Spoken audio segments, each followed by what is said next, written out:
নির্বাচনের আমার নেতা অধ্যাপক মিয়া গোলাম পরার উনি বলবেন কিভাবে সুস্থ থাকবেন না থাকবেন। আমরা 12 ফেব্রুয়ারি নির্বাচনে জামাত ইসলাম সরকার গঠন করবো। আপনাদের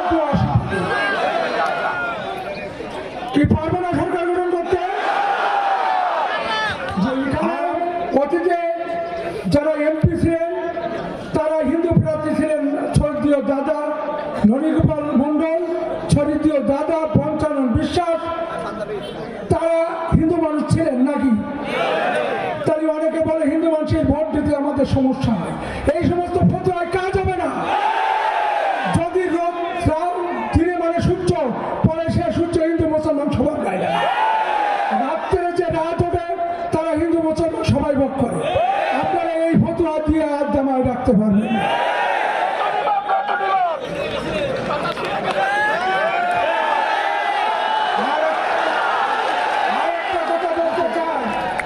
মাদক নির্মূল, যুব চরিত্র উন্নয়ন, মাদক সমস্যা বড় সমস্যা নয়। যেহেতু আমাদের প্রতিপক্ষ প্রার্থী যারা আছে তারা মাদকের কথা কিছুই বলেন, আরো উৎসাহ দিয়ে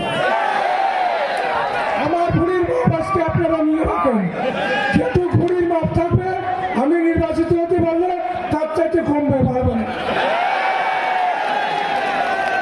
12 ফেব্রুয়ারি নির্বাচনে দাঁড়িপাল্লাকে জয়যুক্ত করবেন। আমি জয়যুক্ত হলে আমি জয়যুক্ত হবেন আপনারা।